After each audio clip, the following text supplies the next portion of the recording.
देख रहे हैं आज तक आपके साथ मैं हूं अंजना ओम कश्यप। वक्त अल्लाह बोल का है। राम मंदिर पर अदालत का फैसला पहले ही आ चुका है, लेकिन आज बाबरी विध्वंस केस पर एक और बड़ा फैसला आया। बाबरी मस्जिद तोड़ने के सभी आरोपियों को सीबीआई कोर्ट ने बरी कर दिया है। इस केस में बीजेपी के दिग्गज लालकृष्ण आडवाणी और मुरली मनोहर जोशी समेत 32 लोगों को आरोपी बनाया गया था, लेकिन उनके खिलाफ कोई सबूत नहीं मिले। अदालत ने कहा कि घटना पूर्व नियोजित नहीं थी और आरोपियों ने मस्जिद तोड़ने वालों को रोका था। एक बड़ा फैसला, लेकिन इस बीच कई ऐसे भी नेता हैं जो खुलकर इसका विरोध कर रहे हैं। एआईएमआईएम के प्रमुख असदुद्दीन ओवैसी ने ट्वीट करके कहा है, वही कातिल वही मुंसिफ, अदालत उसकी वो शाहिद। बहुत से फैसलों में अब तरफदारी भी होती है, लेकिन इन सब के बीच जश्न अलग अलग जगहों पर। कहीं अयोध्या में लड्डू और मिठाई के साथ खुशी मनाई जा रही है, तो वो तमाम नाम जिसमें विनय कटियार, साध्वी ऋतंबरा, साक्षी महाराज, चंपत राय सभी बरी हुए हैं। इस फैसले को लेकर देश के कई हिस्सों में स्वागत भी हो रहा है।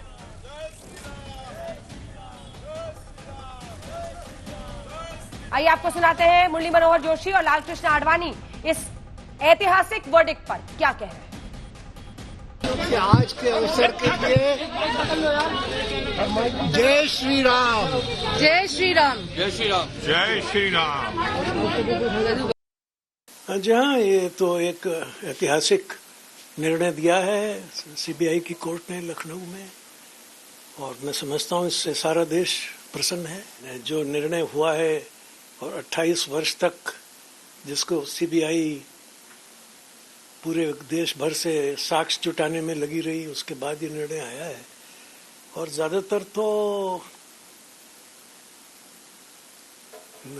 विद्वान न्यायाधीश ने सब बातें स्पष्ट कर दी हैं। हमें तो स्पष्ट उस समय भी स्पष्ट था कि हमने कोई काम ऐसा नहीं किया, और अब तो कोर्ट का फैसला आ गया है।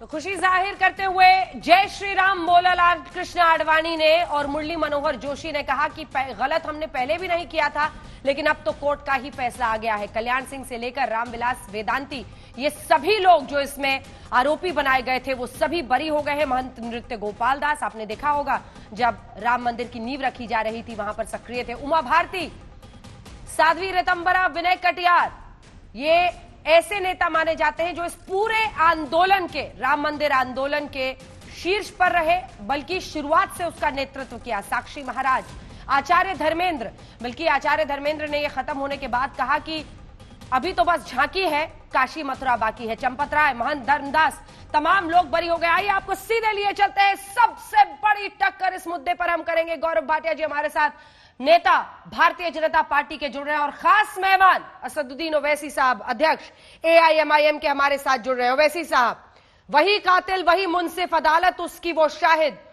बहुत से फैसलों में अब तरफदारी होती है, या असदुद्दीन ओवैसी जी को ही हर फैसले में, हर अदालत के फैसले में अब तरफदारी दिख रही है? देखिए, मेरा मानना यह है कि ये जो अदालत का फैसला आया है, ये भारत की अदालत की तारीख का एक काला दिन है। मैं इसलिए ये बात कहता हूं क्योंकि सब लोग ये भूल रहे हैं कि 6 दिसंबर 1992 को तो वहां पर लोग जमा हुए थे, वो कैसे जमा हुए, किसने परमिशन दिया था? सुप्रीम कोर्ट ने दिया था। किसने वादा किया था कि मस्जिद को तोड़ा नहीं जाएगा? कल्याण सिंह की गवर्नमेंट ने।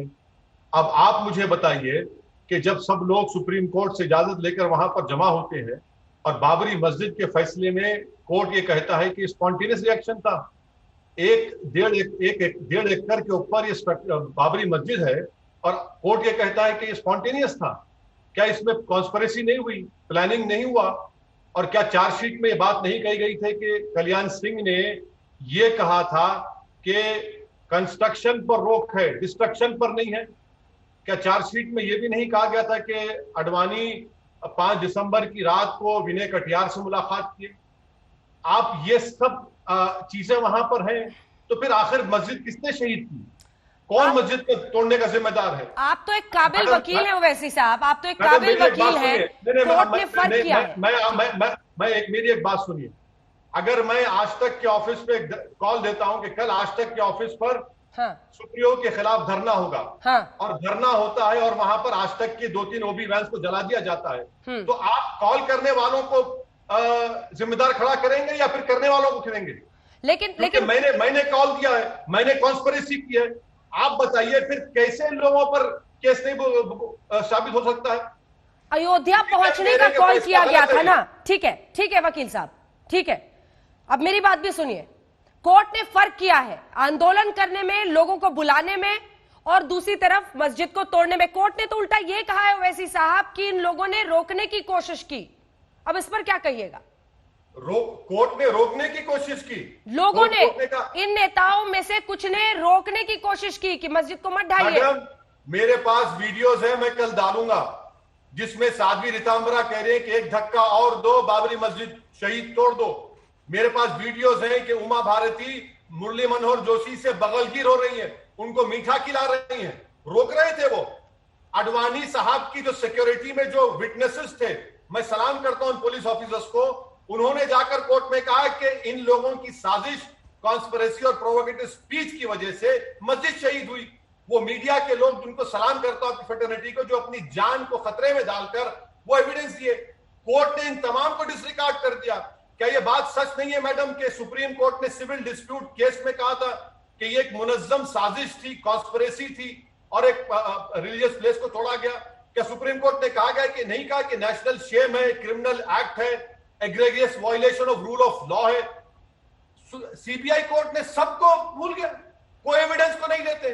आप क्या पैगाम देना चाह रहे हैं भारत की जनता को इस जजमेंट के जरिए से? अब आप कह रहे हैं कि इस कोर्ट के किसी फैसले पर इस देश में यकीन नहीं किया जा सकता, क्योंकि आपने सीधा लिखा है बहुत से फैसलों में अब तरफदारी भी होती है। तो क्या आप कह रहे हैं कि अब न्याय प्रक्रिया पर आम हिंदुस्तानी विश्वास ना करें? ना, मैंने हरगिज ऐसा नहीं कहा। मैंने ये कहा कि ये जो सीबीआई कोर्ट का फैसला है ये गलत है, जिसको अंग्रेजी में कहते हैं एरोनियस जजमेंट है। इसने एविडेंस को देखा नहीं, और जो ये क्यों भूल रहे हैं, मैं बार बार कह रहा हूं कि सुप्रीम कोर्ट ने इजाजत दी थी कार सेवा की, और अगर वहां पर ये लोग जमा थे, इनके प्रोवोकेटिव स्पीचेस की वजह से, इनके प्रोवोकेशन की वजह से वो मस्जिद को शहीद किया गया। ये स्पॉन्टेनियस कैसा? आप मुझे बताइए कि कितने महीने, कितने दिन की प्लानिंग की जरूरत है जिसको कहा जाए कि स्पॉन्टेनियस ना हो? ठीक है, एक सवाल कॉल किया था आवाम को, एक सवाल बुलाया था महाराष्ट्र से, देश के कोने कोने से, किसने बाबरी मस्जिद की ईंटों को लेकर मोमेंटो के तौर पर गए? और एक आज ही कोर्ट में मैडम भगवान दास नाम का एक आदमी है, उस पर एक्यूज है। कोर्ट में जाने से पहले भगवान दास बोलता है कि मैं एडमिट करता हूं कि मैंने मस्जिद को शहीद किया, और बाहर निकलता है मुस्कुराते हुए। इसको इंसाफ कहेंगे आप? इसको इंसाफ कहना तौहीन होगी इंसाफ की। लेकिन सर दूसरी तरफ भी तो ऐसे लोग हैं। गौरव जी, इसके बाद में फौरन आ रही हूं एक सवाल लेने के बाद। ओवैसी साहब, इकबाल अंसारी, वो बाबरी मस्जिद के पक्षकार थे, उनका मैं आपको बयान सुनाती हूं। कोर्ट ने आरोपियों को बरी कर दिया, ये अच्छी बात है, हम इसका सम्मान करते हैं। सिर्फ आप ही को क्यों पीड़ा होती है? उनको भी ऐसा लग रहा है कि जिनको बरी कर दिया है इसका वो सम्मान करते हैं। वो तो बाबरी मस्जिद के पक्षकार थे सर। तो उसका क्या मतलब? वो तो सिविल डिस्प्यूट में थे, तो क्रिमिनल केस है। अगर किसी की राय हो सकती तो मैं मान लूं क्या? क्या मैं भूल? मुझे ये बताइए, बाबरी मस्जिद किसने शहीद किया? फिर कौन जिम्मेदार है? अगर मैं वहां पर होता मैडम, और मेरी जेरे निगरानी वहां पर किसी और इबादतगाह को तोड़ दिया जाता, तो आज तक से लेकर तमाम न्यूज चैनल 24 घंटे दिखाते कि ओवैसी की मौजूदगी में ये तमाम चीजें हुई, उसने भड़काऊ भाषण दिया और वहां पर इस रिलीजियस प्लेस को तबाह बर्बाद कर दिया गया। ये एविडेंस नहीं है क्या? इसका एविडेंस नहीं मानेंगे आप? और हाशिम अंसारी होते कौन है? हाशिम अंसारी सिविल डिस्प्यूट में वो वहां पर पार्टी थे, मगर यहां पर तो इंसाफ का मामला है, क्रिमिनल केस है। अगर हाशिम अंसारी के बेटे कह रहे हैं कि भूल जाए, नहीं भूलेंगे इसको, इतना बड़ा वाकया हुआ, खतो गारतगिरी हुई, फसादात हुए, हिंदू मारे गए, मुसलमान मारे गए, लोग अपने औलाद से महरूम हो गए, और कोर्ट कहता है कि स्पॉन्टेनियस था। गौरव भाटिया, जवाब दीजिए। जमात का बच्चा भी इस बकवास पर यकीन नहीं करेगा, और इसीलिए हम कह रहे हैं कि अगर नरेंद्र मोदी इंसाफ चाहते हैं तो उनको चाहिए कि अपील करें, सीबीआई को इजाजत दें कि अपील करें, इंसाफ होना चाहिए। शहीद मस्जिद किसने किया? क्या आसमान से लोग आए? क्या जमीन से निकल कर आए? किसने किया फिर ये? गौरव भाटिया, जवाब दीजिए। आपके तमाम नेता रक्षा मंत्री से लेकर उत्तर प्रदेश के मुख्यमंत्री सब सत्यमेव जयते कह के इसका स्वागत कर रहे हैं, लेकिन वो पूछ रहे हैं कि फिर बाबरी विध्वंस के लिए जिम्मेदार कौन है? सवाल का पहला हिस्सा। आचार्य धर्मेंद्र बाहर आते ही कहते हैं अभी तो बस झांकी है, काशी मथुरा बाकी है। क्या सोच है आपकी, कहां तक जाएगा मामला?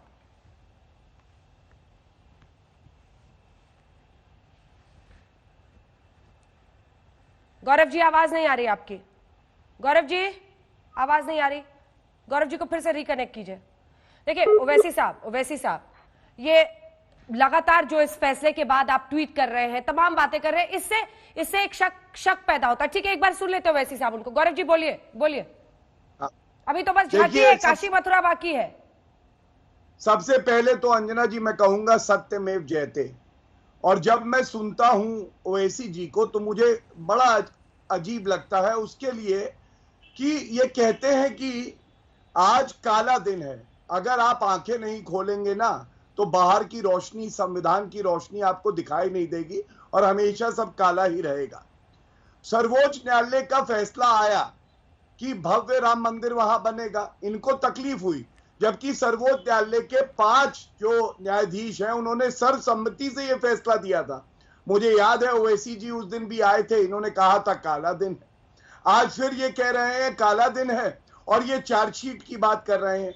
पेशे से वकील हैं ओवैसी जी, अगर चार्जशीट ही पैमाना है कहने का कि किसी ने गलत किया है और वो दोषी है, तो आपके भाई हैं, अनुज हैं, उन्होंने कहा था 15 मिनट के लिए पुलिस हटा दो, उनके खिलाफ भी चार्जशीट है, तो उनको भी क्या आप दोषी मानेंगे?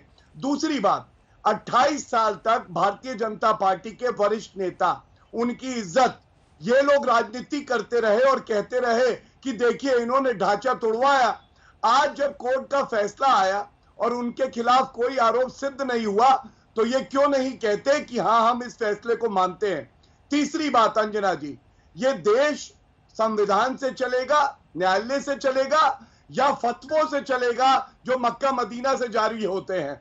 मैं पूछना चाहता हूं इनसे, सीएए पे इनको आपत्ति हुई, बिल फाड़ दिया इन्होंने, इनको अनुच्छेद 370 पे आपत्ति हुई, और एक वीडियो दिखा के एक प्रश्न पूछना चाहूंगा। ये मेरे साथी ओवैसी जी का ही वीडियो है, ये देखिए क्या कह रहे हैं।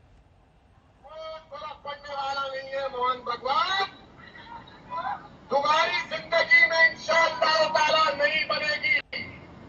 तुम जो ख्वाब देख रहे हो मंदिर बनाने का, वो इंशाअल्लाह ताला हिंदुस्तान के दरिया उसको पूरा नहीं करेगी। हम अब अंजना जी मैं एक बात पूछना चाहता हूं। नहीं, हमारे दर्शक सुन नहीं पाए होंगे एग्जैक्टली क्या लाइन बोली उसमें ओवैसी जी ने। इन्होंने कहा था कि कोई ताकत ऐसी नहीं है कि भव्य राम मंदिर अयोध्या में बन जाए, और ये तब कहा था जब मामला सर्वोच्च न्यायालय में लंबित था। ठीक है, जो सांसद संविधान की शपथ लेके कहता है मैं संविधान का पालन करूंगा, तो ये इन्होंने कैसे बात कह दी कि मंदिर अयोध्या में नहीं बनेगा? जो सर्वोच्च न्यायालय तय करेगा वही इस देश को होगा। गौरव भाटिया जी, आज बड़ा सवाल है ओवैसी जी। आपने मेरे दोनों सवालों में से एक का भी गौरव जी जवाब नहीं दिया। मैं लौटूंगी लेकिन, क्योंकि इस पर जवाब ओवैसी जी से पहले ले लेते हैं। आपने मेरे दोनों सवाल का एकदम पतली गली से आप निकल लिया, आपने जवाब नहीं दिया। नहीं गौरव भाटिया, आपने काशी मथुरा पर जवाब नहीं दिया। मैं लौटूंगी। ओवैसी साहब, आपके लिए अयोध्या, राम मंदिर, बाबरी पॉलिटिक्स है, सीधा आरोप। नहीं, मेरे लिए अगर पॉलिटिक्स होता मैडम तो मेरे 2 एमपी से 90 एमपी हो जाते, मेरे 90 एमपी से 180 हो जाते, 180 से मेरे 304 हो जाते। मेरे लिए मसला इंसाफ का मसला है। और रहा सवाल के गौरव भाटिया का, भाई ये तो मेरे भाई गौरव, जब आप समाजवादी में थे तो कोई और गाना गाते थे, अब आप बीजेपी में आ गए तो और एक गाना गा रहे हैं। मुबारक हो आपको। आप ये कह रहे हैं कि मक्का मदीना का फतवा, गौरव भाटिया साहब, असदुद्दीन ओवैसी मक्का मदीना के फतवे को नहीं मानता है, और आपको लॉयर आप हैं, फतवे का मतलब ओपिनियन है, और फतवा मक्का मदीना से कौन सा आया? हाँ, एक फतवा जरूर आया था जिसकी बुनियाद पर नरेंद्र मोदी को सऊदी अरब ने अपना हाईएस्ट सिविलियन अवार्ड दिया था। क्या वो भी फतवा गलत था? अब सुन लीजिए, अब आपने मेरी स्पीच को सुनाया, जरा कम से कम झूठ बोलने का सलीका सीख लीजिए। मैंने कहा था कि कोर्ट इसकी इजाजत नहीं देगा। अब कोर्ट का फैसला आया है सिविल डिस्प्यूट का।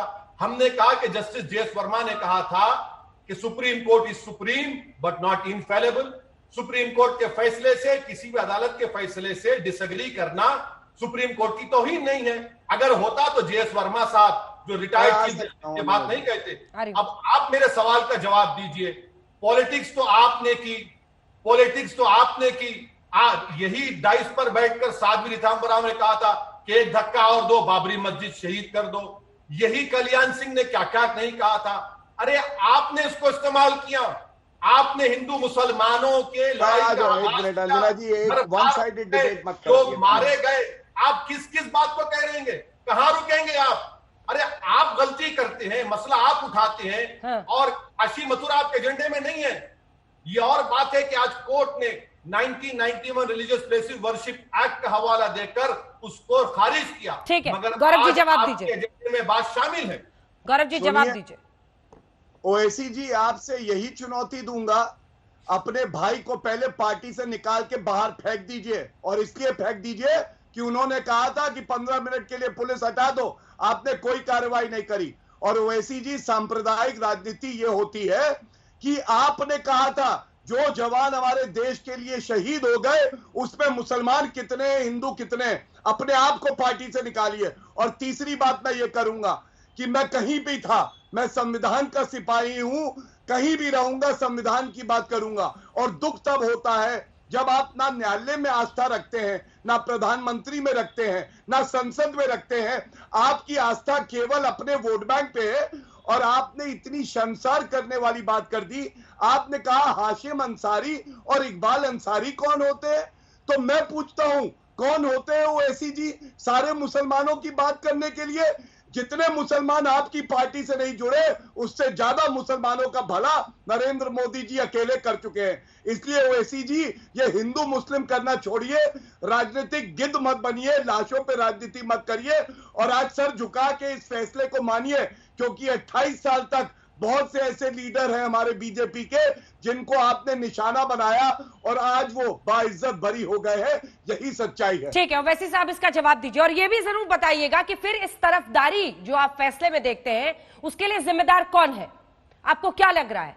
क्या जज किसी से ऑर्डर लेकर फैसले लिख रहे हैं? क्योंकि बात सीधी हो ना, फिर साफ हो। हर बार हम कहें कि नहीं नहीं ये तो एक तरफा फैसला है, तो कौन जिम्मेदार है इसके लिए? लोकतंत्र, बहुसंख्यक राजनीति, कौन कौन लिखवा रहा है? नाम बताइए, आज बता दीजिए ओवैसी जी, जो जो मन में है, कौन करा रहा है ये कोर्ट के फैसले? अरे मैडम, जब आपके प्रोग्राम पे आते हैं तो हम अपनी दिल की बात करते हैं, कोई अल्फाज को चाप कर नहीं कहते। अब रहा सवाल, ये गौरव भाटिया बार बार स्पीच का हवाला दे रहे। जनाब गौरव भाटिया साहब, 5 दिसंबर की रात को अटल बिहारी वाजपेयी ने कहा था, क्या कहा था? क्या नोकदार पत्थरों पे बैठेंगे, नोकदार पत्थरों पे बैठेंगे, यहां पर गुना होगा। अरे खैरिए, देखिए आप जब बकवास बक रहे थे तो मैं गौरव जी बारी बारी से, गौरव जी जब आप बोल रहे थे मैं डिस्टर्ब नहीं किया। सब्र रखिए, आप एक प्रैक्टिसिंग लॉयर है, मैं तो नॉन प्रैक्टिसिंग। हाथ जोड़ के विनम्रता से सवाल दोहराया, बट मैं सुन रहा हूं, बोलिए। नहीं सर, हाथ मत जोड़िए मेरे सामने, मोदी साहब के सामने जोड़िए। आप भारतीय हैं, आपके साथ आपको गले भी लगा सकते हैं। जोड़िए, ठीक है, मेरे सामने हाथ मत जोड़िए सर, आप प्लीज ऐसा मत करिए, मैं शर्मिंदा मत करिए।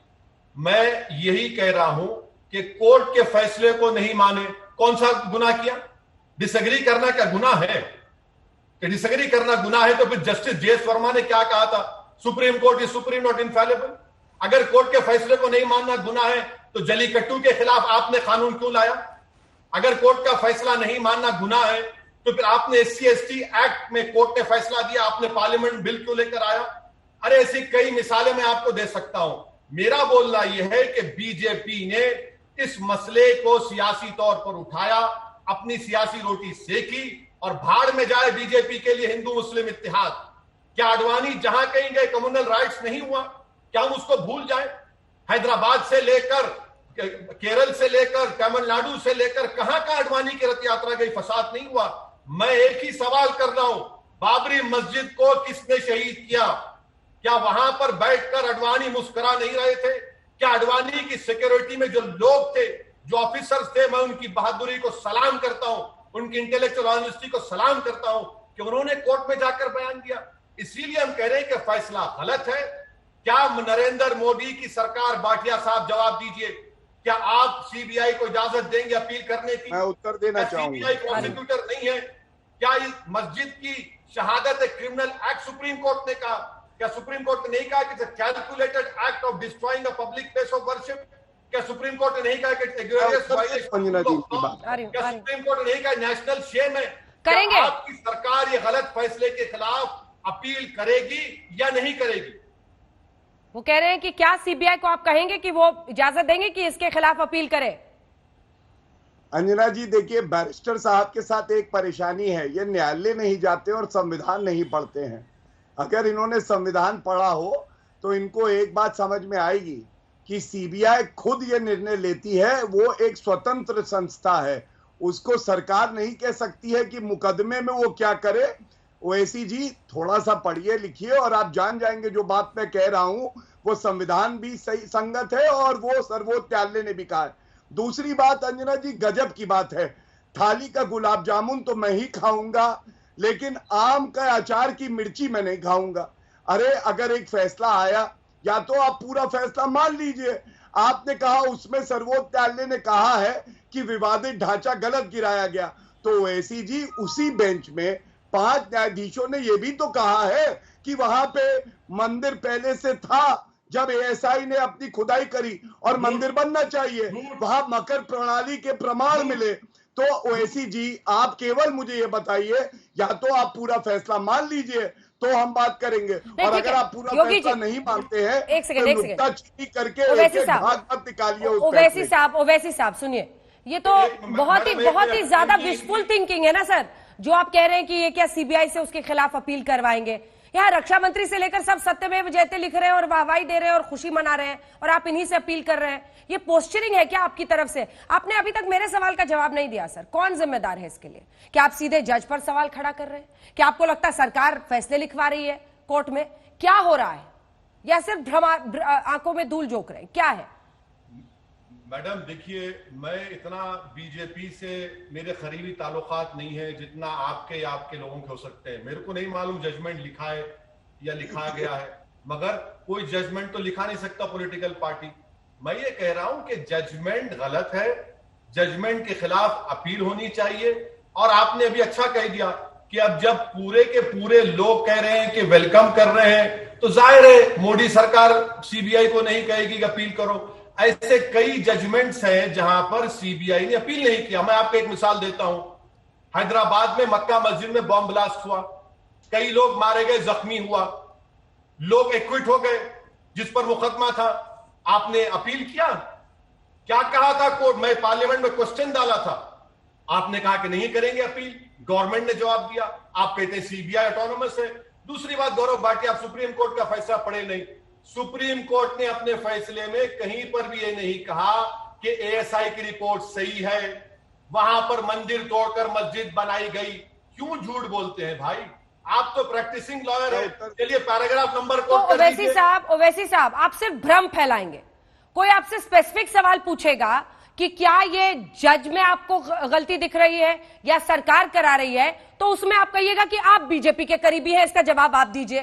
क्या ये भ्रम फैलाना नहीं है? क्या ये आंखों में धूल झोंकना नहीं है? और आपका क्या अर्थ है जब आप ये कहते हैं कि आप या फिर आपके लोग बीजेपी के करीब हो, तो इसका जवाब दीजिए। अरे सर, आपने लिखा है ना कि फैसलों में तरफदारी हो रही है, तो आपको समझाना पड़ेगा कि कौन कर रहा है, कौन लिखवा रहा है। मैंने कहा लिख रहा है? कौन लिखवा रहा है? कौन लिख रहा है? जज की गलती है? कौन लिख रहा है? आप बताइए ना सर। कौन लिख रहा है? मैं क्या जानता हूं कौन लिख रहा है? फैसला गलत आया, मैं कह रहा हूं फैसला गलत आया, मेरी राय है, आप रोक सकते हैं क्या?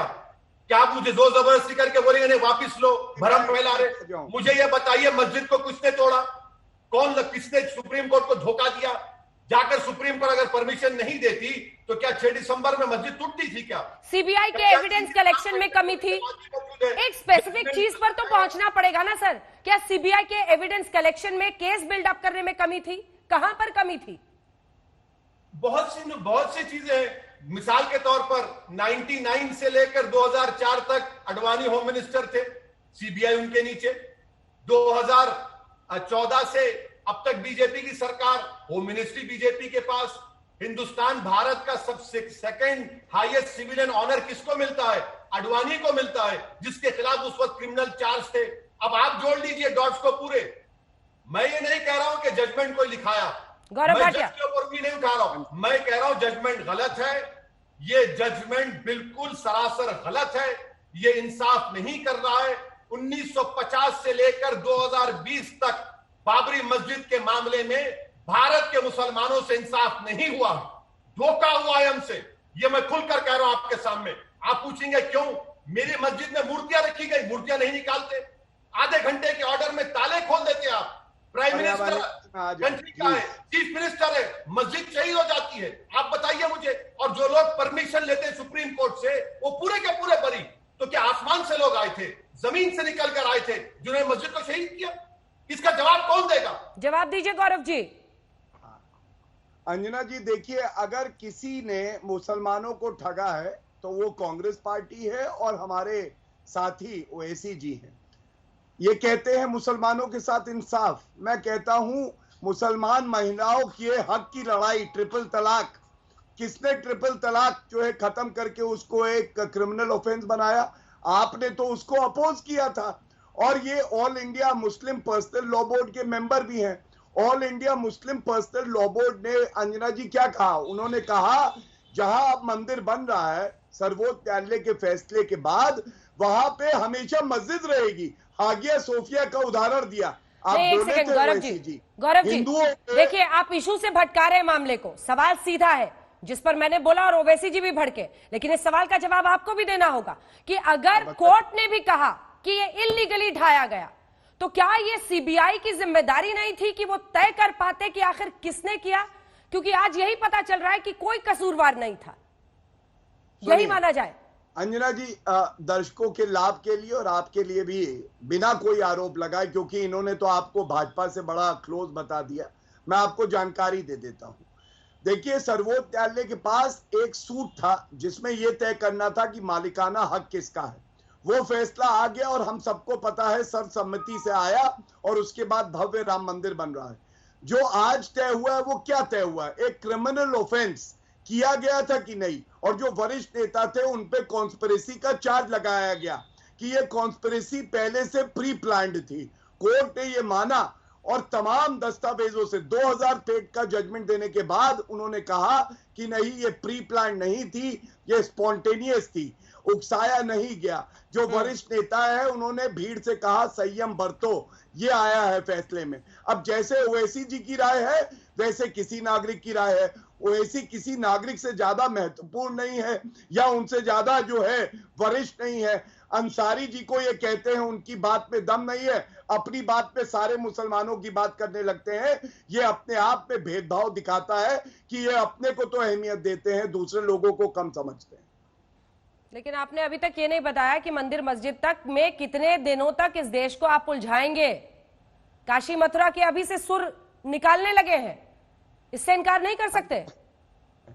अंजना जी, आप देखिए, फिर आप, हमने तो एक बार काशी मथुरा की अभी बात करी क्या? मैंने केवल और केवल आज का जो फैसला आया था उस पर बात करी, जो सर्वोच्च न्यायालय का फैसला पहले आया था उस पर बात करी, संविधान की बात करी, सर्वोच्च न्यायालय की बात करी और आज के फैसले की करी। ओवैसी जी हैं जो मुसलमानों के ठेकेदारी करने लगे, फैसले लिखवाए जाते हैं ये बोल के इन्होंने पीछे 2 कदम ले लिए जब आपने सवाल पूछा। इसलिए मैं कहूंगा यही न्याय संगत होगा, यही उचित होगा कि देश के हित में इस फैसले को माना जाए और कानून को अपना काम करने दिया जाए। सबको शक की नजरों से देखना कतई उचित नहीं। ठीक है, ओवैसी साहब वो कह रहे हैं सबको शक की नजर से देखना ठीक नहीं है, कम से कम अदालतों के फैसलों को मानना पड़ेगा। नहीं, क्या आप क्या नहीं माने तो क्या यूएपीए लगा देंगे मुझ पे आप बीजेपी वाले? नहीं मानूंगा, क्या करेंगे? करिए, गोली मारेंगे, मारिए, मेरा राइट है। डेमोक्रेसी में, जमहूरियत में राइट है कि फैसले के खिलाफ बोल सकते हैं और कोई कंटेम नहीं है। रहा सवाल सीबीआई का, मैडम, मक्का मस्जिद बॉम्ब ब्लास्ट, आपके अजमेर बॉम्ब ब्लास्ट और समझौता बॉम्ब ब्लास्ट, तीनों के खिलाफ सीबीआई अपील नहीं करती। क्यों नहीं करती भाई साहब, क्यों नहीं करती? क्योंकि अजमेर के ब्लास्ट में 2 आरएसएस के वर्कर्स को कन्विक्शन हुआ, उसमें भी हैदराबाद का लड़का मारा गया। तो हमारा मानना यह है कि सीबीआई इस केस में अपील करेगी या नहीं करेगी। अब बार बार ये बीजेपी के स्पोक्स पर्सन कह रहे हैं कि ठेकेदार, मैं किसी का ठेकेदार नहीं हूं, मैं मुसलमानों का लीडर ना था, ना हूं, ना कभी रहूंगा। हाँ, आप जो पहले पार्टी में थे, मुलायम सिंह यादव जो आपके नेता थे, वो ठेकेदार बने, आप बीजेपी में आ गए, आज आप वो आप जवाब दे सकते हैं क्यों आए। क्या आपका बेस्ट आर्ग्यूमेंट है क्या ओवैसी जी? सुन लीजिए, जहां तक कांग्रेस करिए, अच्छा थोड़ी ना लग रहा दर्शकों को कि आप इस लेवल पे उतर आए। दूसरी बार आपने करी, मैंने तो आपसे केवल संवैधानिक प्रश्न पूछे या कानूनी बात करी या राजनीतिक बात करी। अभी मैं अगर आपके बारे में व्यक्तिगत टिप्पणियां करूंगा तो आपको भी अच्छी नहीं लगेंगी। सर करिए ना, मैं आपको रोक रहा हूं कि मेरी जिंदगी खुली जिंदगी है, खुली जिंदगी है मेरी, करिए ना सर। कोई गुनाह नहीं है, मुझे तो गर्व है, मैं भाजपा में हूं, लेकिन जिस तरह के बयान आप जहरीले रोज देते हैं, आपके भाई देते हैं, उससे शर्मसार होता है देश। मैंने आपसे पूछा क्या आपने जो हमारे देश के फौजी शहीद हुए थे उसमें धर्म ढूंढा था या नहीं? आप बताइए, वो उचित है क्या?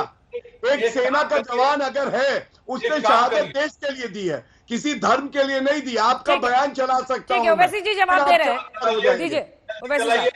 जल्दी चलाइए इस प्रोग्राम खत्म, चलाइए मैं ट्वीट कर दूंगा, आपने क्या कहा था? ठीक है, आपने कहा था जो शहीद हुए उसमें इतने मुसलमान हैं, और तारीख के साथ ट्वीट करूंगा, फिर माफी मांग लीजिएगा ट्विटर पे। अभी निकालिए, मुझे ये सब बताइए, आपके भाई ने ये बोला था कि 15 मिनट के लिए पुलिस हटा दो, चार्जशीट लगी हुई है, उनको आप दोषी मानेंगे? बोलिए दोषी है, पार्टी से निकाल। अटल बिहारी वाजपेयी का स्टेटमेंट चलाऊंगा कि क्या कल लोग दार पत्रों पे बैठेंगे, इस धरती का समताल करना पड़ेगा, वो भी चलाएंगे। चलिए, कौन रोक रहा है आपको? अरे भाई साहब, तो आप उपस्थित, ये देखिए आप उपस्थित थे, आपकी पार्टी के लीडर वारिस पठान, उन्होंने कहा था कि हम 15 करोड़ है, 100 करोड़ पे भारी है, निकाल दिया पार्टी से आपने। वारिस पठान ने एक बार गणपति बप्पा मौर्य बोल दिया, पार्टी से आपने उनको क्या माफी मंगवा दी? ये आपका पंथ निरपेक्षता है ओवैसी जी?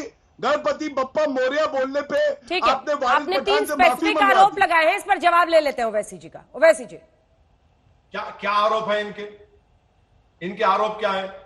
मेरे आरोप ये सेना में सैनिकों का मजहब ढूंढना, आपके भाई को लेकर इन्होंने अलगाव पैदा करने के लिए आग लगाने वाली बात का आरोप लगाया। इसीलिए मुझे लगा अगर आप जवाब देना चाहें दे दीजिए। नहीं मैडम, ये तो देखिए, कोई प्रोग्राम मुकम्मल नहीं होता मेरे महबूब का जिक्र किए बगैर। कोई प्रोग्राम मुकम्मल नहीं होता कि बहाओ फूल बरसाओ मेरा महबूब आया है। तो अब मैं कितना बोलूं? ये घसीटी पिसीटी कैसे बोलते रहेंगे, मेरे को उसका मतलब नहीं। आज का ओवैसी जी देखिए, हीटेड टॉपिक है और उस पर हीटेड डिबेट तो कर रहे हैं, लेकिन ये बहारों फूल बरसाओ तो आजकल आडवाणी जी के लिए भी आप लोग सब करते थे ना, क्योंकि मोदी जी के कंपैरिजन में सबको आडवाणी जी बड़े सेक्युलर लगने लगे थे। ना कभी नहीं। अगर आज बीजेपी सत्ता में है तो सिर्फ आडवाणी की वजह से है, वाजपेयी की वजह से भी नहीं है। अगर आज मोदी प्रधानमंत्री है तो आडवाणी की वजह से है। अरे इन लोगों के नेतृत्व में तो हार गई थी बीजेपी। इस मुल्क 2004 की हार भूल गए क्या आप?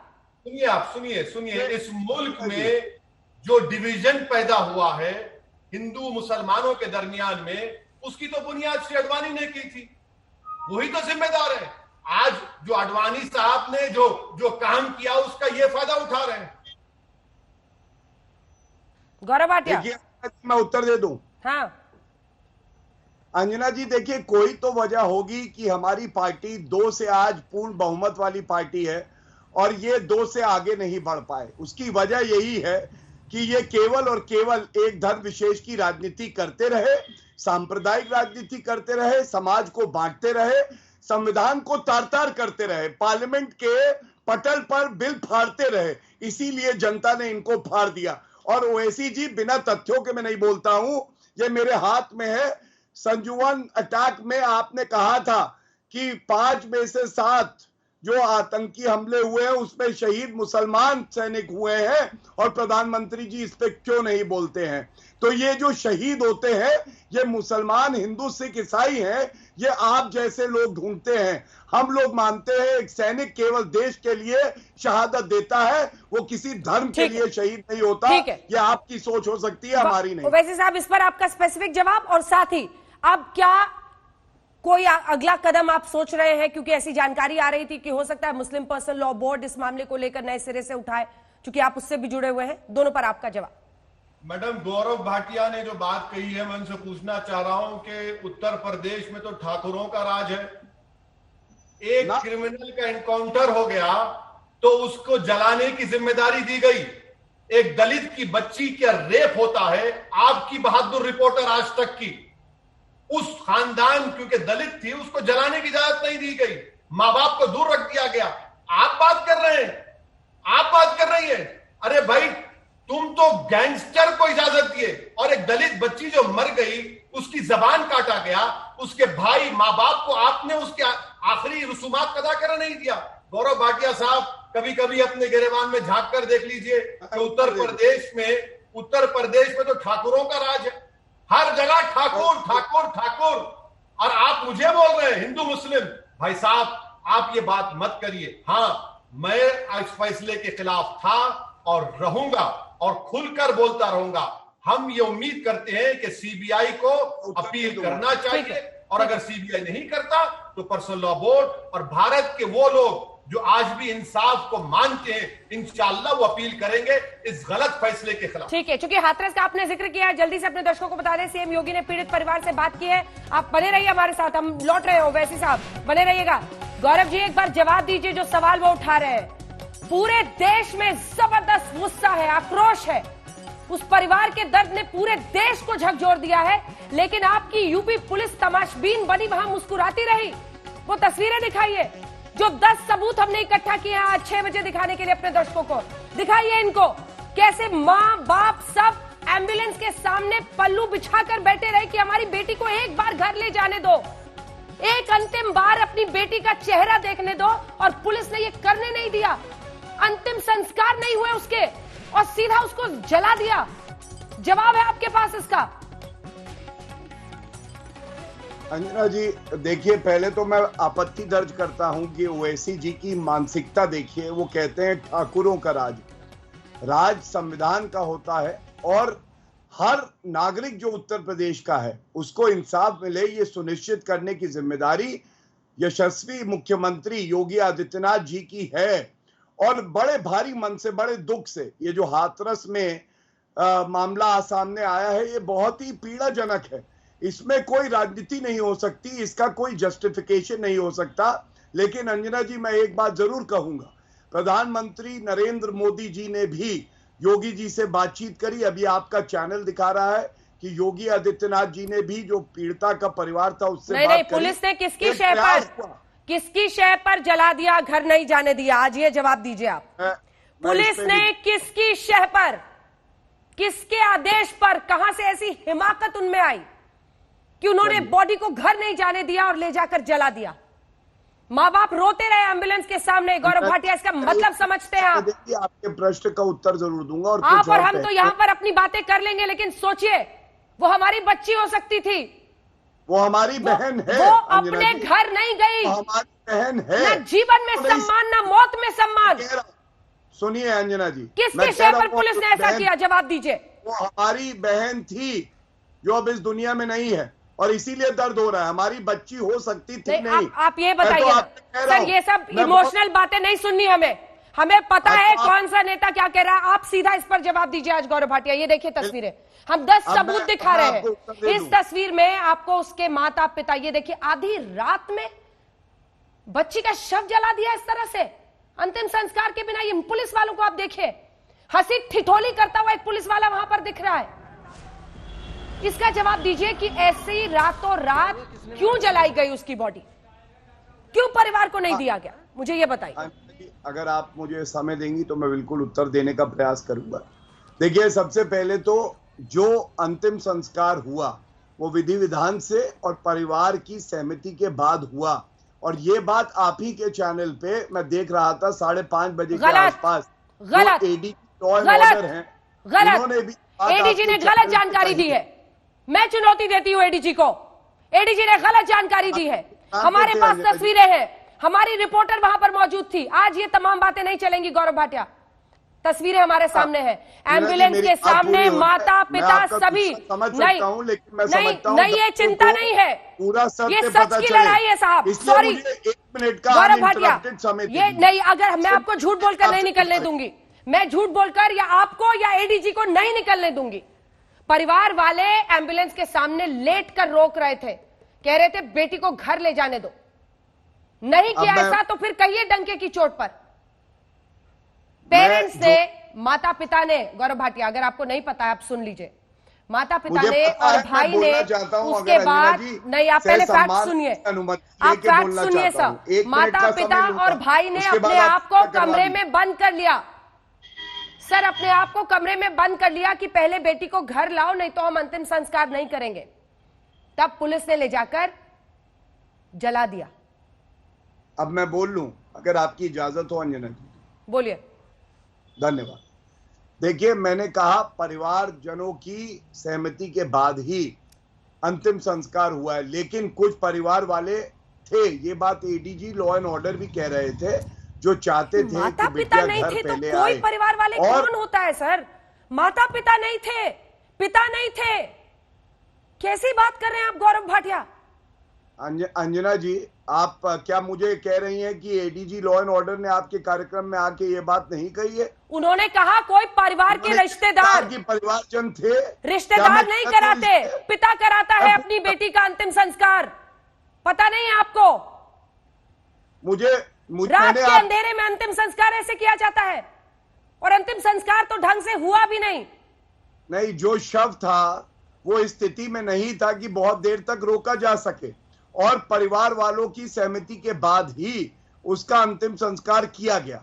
कुछ परिवार वालों का अलग मत हो सकता है, लेकिन कोई जोर जबरदस्ती नहीं हुई। दूसरी बात, पूरे प्रकरण में आप देख लीजिए, प्रधानमंत्री जी ने मुख्यमंत्री जी से बात करी, मुख्यमंत्री जी ने हर संभव प्रयास किया कि उसको शरीर को प्रिजर्व किया जा सके, इसका इंतजाम करते। फिर आपके एडीजी साहब जो टीवी पर ज्ञान दे रहे थे, इंतजाम करते। हमारे सैनिकों के पार्थिव शरीर आते हैं, 5-5 दिन बाद तक उनके गांवों तक पहुंचते हैं। ये सब बातें किसी और को समझाइएगा। सुप्रिया जी और जिग्नेश मेवानी जी को दिखाइए। सुप्रिया जी, सवाल यह है कि क्या अब इसमें सिर्फ पॉलिटिक्स होगी? एक दिल्ली की निर्भया, एक हाथरस की निर्भया, राजस्थान की, और इसी तरीके से हम कौन पर, कहां पर, किसका शासन है, उसके हिसाब से कोई नेता बोलेगा, कोई चुप रह जाएगा। सुप्रिया।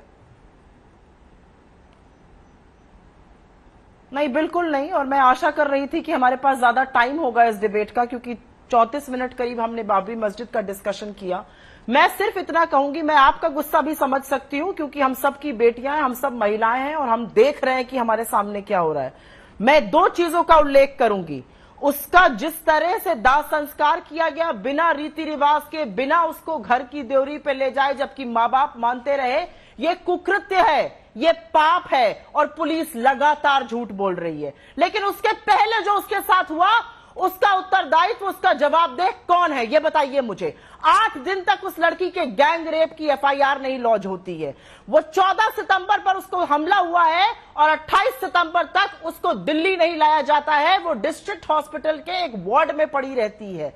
आप बताइए, इसका जवाबदेह कौन है? इसका जवाबदेह कौन है कि मुख्यमंत्री योगी आदित्यनाथ के जो सूचना सलाहकार हैं, जो ऑफिशियल आधिकारिक सूचना सलाहकार हैं, वो और आगरा और अलीगढ़ की पुलिस लगातार इसको फेक न्यूज बताती रही। कौन आज उसके बारे में बात करेगा? आज आप कह रहे हैं प्रधानमंत्री जी परेशान है और योगी जी परेशान है। 15 दिन बाद उनका मुंह खुलता है ऐसे जघन्य अपराध पर। यह हालत हमारी लड़कियों की, हमारी बेटियों की है उत्तर प्रदेश में। क्या बात करते हैं आप लोग? किसकी इज्जत लूट रही है? ये समझते हैं क्या आप समझते हैं अपराध का क्या मतलब है? आप आए यहाँ पे पाठ पढ़ाने। उस मां से पूछिए जो पैर पकड़ के रो रही थी, एक बार अपनी बेटी का मुंह देख लेने दो। वीडियो आपके चैनल ने दिखाया है, और गलत लोगों को कोट मत करिए। आज 1 घंटे पहले आईजी कह रहा है लड़की का रेप ही नहीं हुआ है। ये किसके इशारे पर ये सब बातें कही जा रही हैं? मैं भी उत्तर प्रदेश से आती हूं, मैं ये जानती हूं कि पुलिस बिना ऊपर का वरद हस्त हुए इतनी बड़ी बातें कर नहीं सकती है। एसपी साहब को करना चाहिए योगी आदित्यनाथ को इस सरकार से। एक हंसते हुए पुलिस वाले भी दिखते हैं वहां से। ठीक है, जवाब दीजिएगा। एक बार सब लोग बोल रहे हैं, एक साथ जवाब दीजिएगा। वो तमाम जो हमने 10 सबूत बनाए हैं वो दिखाइए। परिवार एम्बुलेंस के सामने भीख मांग रहा है, मां ऐसे आंचल फैलाए कह रही है, एक बार मुझे अपनी बेटी को ले जाने दो घर। वो भी नसीब नहीं हुआ, ना जिंदगी में सम्मान ना मौत में। और ये देखिए इस हंसते हुए पुलिस वाले को, ये तस्वीर मेरा देश कभी ना भूले। पीछे बेटी की चिता जल रही है और देखिए इस पुलिस वाले को और इसकी बेहयाई को। ना ये चिता और इससे चटकती हुई चिंगारी कोई भूले और ना इस पुलिस वाले का चेहरा और इसकी हंसी। जिग्नेश मेवानी, देखिए जिस प्रकार से पुलिस इतने दिनों तक लगातार झूठ बोलती रही, इस घटना को फेक न्यूज बताती रही, फोरेंसिक का रिपोर्ट दबाए रखा, कई दिनों तक एफआईआर लॉन्च नहीं हुआ, वो साफ तौर पे दिखाता है कि यूपी की पुलिस, यूपी की सरकार चाहती थी कि कुछ भी करके इस मामले को ठंडा कर दिया जाए। और जब बच्ची मर गई, ये 19-20 साल की बच्ची मर गई, उसकी माँ हाथ जोड़ रही है, पैर पड़ रही है, गिरा रही है, आखिरी बार अपनी बच्ची का मुंह देखने को नहीं मिल रहा है। ये जंगल राज नहीं तो क्या है? इसमें केवल एसपी और डीएम नहीं, योगी आदित्यनाथ को इस्तीफा देना चाहिए। योगी आदित्यनाथ को इस्तीफा देना चाहिए। प्रधानमंत्री ने कहा था उमरा के वक्त, मारना है तो मुझे मारो, मेरे दलित भाइयों को मत मारो। अभी कहाँ है आप? एक शब्द नहीं बोले। इतने मंदिरों में घूमते हैं, कभी जीवन में किसी दलित और आदिवासी परिवार जो किसी उनके घर में बलात्कार हुआ ऐसे एक परिवार की मुलाकात ली है? इस प्रकार की घटना के वक्त भी आप विचलित नहीं हो रहे। शर्म आनी चाहिए यूपी को, योगी आदित्यनाथ की सरकार को। एक बच्ची के साथ बलात्कार होता है, गैंगरेप होता है, उसके हाथ पैर तोड़ दिए जाते हैं, उसकी जीभ को काट दिया जाता है, इतनी बड़ी घटना होती है और इस मामले को दबाने की और गौरव जी, एसपी साहब कल से यही बोल रहे हैं आज तक में। जिग्नेश एक सेकंड, ये आपने अच्छी बात उठाई। पहले उन्होंने ये कहा कि सबसे पहले मैं आपको बता दूं कि अब कोई प्राइवेट पार्ट्स में उसके चोट नहीं आया है, मेडिकल रिपोर्ट में पहले रेप से इनकार करने लगे, फिर कहते हैं यहां चोट नहीं आई है, वहां चोट नहीं आई है। अरे आप ये देखिए ना कि आपने इंसाफ के लिए क्या किया। उस बच्ची की जान चली गई। मेरे पास वो पूरी बातचीत है एसपी की जिसमें उन्होंने कहा, गौरव भाटिया, कि गले में थोड़ी सी चोट लग गई थी। जान चली जाती है चोट लगने से, क्यों इनकार करते हैं? बॉडी जलाकर सोचा कि इसके बाद तो पूरा ठंडा हो जाएगा मामला। गौरव जी। हाँ जी, धन्यवाद अंजना जी। अंजना जी देखिए, गलत तथ्यों पे चर्चा नहीं होनी चाहिए। आप सरकार से नाराज हो सकते हैं, आप राजनीति कर सकते हैं, वो अलग बात है। और हाँ, जिस तरह से वहां पे पुलिसकर्मी हंस रहे थे, मैं समझता हूं इसकी केवल निंदा ही नहीं, इनके खिलाफ कार्रवाई भी जरूर होगी। सबसे अहम बात है, ये कहा गया कि डिस्ट्रिक्ट अस्पताल में ही पीड़िता रही, तो शायद जानकारी का अभाव रहा हो कांग्रेस की प्रवक्ता को। पीड़िता को एएमयू ट्रॉमा सेंटर में भर्ती कराया, वहां से सफदरजंग लाया गया, तो ये कहना गलत है। तथ्यों पे गलत जानकारी मत दीजिए। दूसरी बात, इन्होंने कहा मेवानी जी ने कि एफआईआर में देर हुई। एफआईआर में देर नहीं हुई, 1 घंटे के अंदर एफआईआर हो गई थी। मैं ये आपको जानकारी दे रहा हूं, धारा 307 में हुई और उसके अलावा SC/ST एक्ट में हुई। लेकिन अगर राजनीति की जाएगी तो मैं केवल इतना ही कहूंगा, कांग्रेस की प्रवक्ता को पता होना चाहिए, महिलाओं के साथ दुराचार की जो घटनाएं हैं सबसे ज्यादा राजस्थान में हैं। करीब 40% बढ़ गई जब से इनकी सरकार आई। 6000 NCRB की रिपोर्ट देखिए। अरे अकीद पे मत बोलिए, बौखलाइए मत, अपनी बारी में बोलिए प्लीज। सभ्यता बनाए रखिए तो डिबेट ठीक ठाक हो जाएगी। क्या बोल रहे हैं आप? लिख रहा है उनको उत्तर अब मैं दे रहा हूँ। अरे शर्म करिए थोड़ी। अंजना जी तो देखिए, यही इनकी दिक्कत है। राजस्थान का आंकड़ा आपको मैं दे देता हूँ, NCRB का डेटा है। राजस्थान में 6000 रेप हुए, 2019 का डेटा है, सबसे ज्यादा देश में। आपको ये शायद पता नहीं है। प्रियंका वाड्रा गांधी से कहिएगा ग्लिसरीन लगा के आंसू बहाए वहां पे, जो वो उत्तर प्रदेश में करती हैं राजनीतिक गिद्ध बन के। दूसरी बात, उत्तर प्रदेश में जो महिलाओं के खिलाफ दुराचार के मामले हैं उसका इंसिडेंट रेट है 2.8, राजस्थान में ये है 15.9, करीब 4 से 5 गुना ज्यादा। और हाँ, बोलने का हक नहीं है। सुनिए 10 लाख की जगह अब 12 लाख देगी सरकार। महिला चाहे कहीं पे भी हो। और अंजना जी आप बोलेंगी नहीं? 10 लाख की जगह 12 लाख मुआवजा बढ़ा दिया गया है। यानी हाथरस की उस बेटी के लिए मुआवजे की राशि बढ़ाकर लगता है कि पूरे मामले की लीपापोती हो जाएगी, ये लग रहा है। वो दोषी है, वो जेल की सलाखों में जीवन भर सड़ेंगे। क्या बोल रहे हैं? लेकिन एसपी साहब ने क्यों मना किया? सर मुझे ये बताइए ना, 25 लाख देगी सरकार, ये बताया जा रहा है। 10 लाख की जगह 25 लाख अब हाथरस के पीड़ित परिवार को दिया जाएगा। मुझे ये बताइए ना सर, कल तो आपके एसपी साहब रेप से इनकार कर रहे थे, तो पहले तो आप बताइए ना कि आप लोग किस चीज की आपकी पुलिस जांच कर रही है? गैंग रेप की जांच कर रही है, नहीं कर रही है? एसपी ने तो कहा कि जो अलीगढ़ में वहां पर जो भी मेडिकल हॉस्पिटल था, उसने तो कहा है नो चोट, कोई भी चोट नहीं है प्राइवेट पार्ट्स में, ये कह दिया। उसको एयरलिफ्ट करके नहीं लाया जा सकता था दिल्ली? मैं उत्तर देता हूं इस बात का, दर्शकों को पता रहे। ये है न्याय। अरे यार चुप हो जाइए, अन्याय। अभी आपको बताऊंगा क्या हुआ भिलवाड़ा में, भरतपुर में, मोगा पंजाब में दलित माइनर के साथ गैंग रेप होता है, एफआईआर नहीं लिखी जाती है, इसलिए चुप रहिए आप। आंसर दीजिए। राजनीति मत करिए, चुप हो जाइए, अपनी बारी में बोलिएगा, या तो आप पहले बोल लीजिए। उत्तर प्रदेश को कैसे आपने अपराध युक्त बना दिया है? आप अपने को या तो पहले बोलिए या बीच में मत बोलिए, आप तय कर लीजिए। पहले बोलना चाहती है बोल लीजिए। मैं बीच में बिल्कुल नहीं बोल रही हूँ। आपको हाथ जोड़ के माफी मांगनी चाहिए, इतना ट्रिविलाइज करने पर। मैं हाथ जोड़ के माफी मांगता हूँ क्योंकि हमारे देश की बेटी थी। हाथ जोड़ के मैं माफी मांगता हूँ क्योंकि मेरी बहन और थी। ये सब एसपी की क्या बात कर रहे हैं आप लोग? जब पंजाब पर रुकती है, जब राजस्थान में दलित लड़की के साथ दुराचार होता है और एफआईआर नहीं लिखी जाती है भिलवाड़ा में। अरे यूपी पे जवाब दीजिए गौरव भाटिया। पंजाब राजस्थान करिएगा, यूपी पे जवाब दीजिए राजस्थान पर। मैं उनसे सवाल करूंगी, आप यूपी पर जवाब दीजिए। तब माफी मांगी प्रियंका वाड्रा गांधी ने, गई वहां पे पीड़ितों से मिलने। ठीक है, यूपी पे जवाब दीजिए, राजस्थान पर मैं उनसे सवाल करूंगी। प्लीज इसको प्लीज कांग्रेस बीजेपी बनाकर मत उलझाइए प्लीज। मैं राजस्थान पर उनसे पूछ लूंगी सवाल, आप पहले मुझे यूपी पर जवाब दीजिए। बिल्कुल, कि गैंग रेप से क्यों इनकार कर रहे थे एसपी? मजाक है?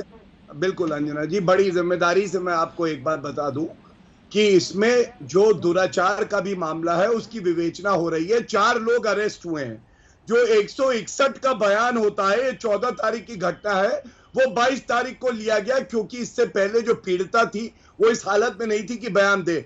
उसने कुछ और लोगों का नाम लिया। जब एफआईआर हुई तो 1 जना नामजद था, फिर 3 लोगों का और नाम आया और आज 4 अरेस्टेड हैं। और बिल्कुल इस पे जांच होगी, रेप की भी होगी। और ये सारे क्योंकि वक्त की कमी है, दोनों से जल्दी जल्दी कमेंट लेते हैं। ये सवाल पूछा जाएगा। ठीक है जिग्नेश, एक बार बोल ले फिर मैं आ रही हूँ। जिग्नेश जी, देखिए राजस्थान में भी ऐसे ही एक दलित बच्ची के साथ हुआ था, उस समय सबको चुप्पी साथ जाती है। फिर ये सवाल उठता है जो मैं उनसे भी पूछना चाह रही थी कि प्रियंका जी उस पर क्यों नहीं बोलती हैं? फिर सवाल यही होता है कि जिसकी जहां पर सरकार है, अपने अपने हिसाब से अपनी अपनी बात कहो और छिपाओ। जिग्नेश, यूपी में इस घटना का जहां तक संदर्भ है, इसकी सूचना से इस बच्ची के डेड बॉडी को जला दिया गया, उसके खिलाफ कार्रवाई हो। क्या कहना है भाजपा के प्रवक्ता का? डीएम के खिलाफ एक्शन हो, एसपी के खिलाफ एक्शन हो। एक मां हाथ जोड़ रही है, आपके पैर पकड़ रही है, अपना हाथ झोली फैलाकर रिक्वेस्ट कर रही है कि हमारी बच्ची का आखिरी बार मुंह देखने दो। किसने नहीं देखने दिया? किसकी सूचना थी? उसके खिलाफ क्या कार्रवाई होगी ये बताइए। ये दिखाइए क्या है ये?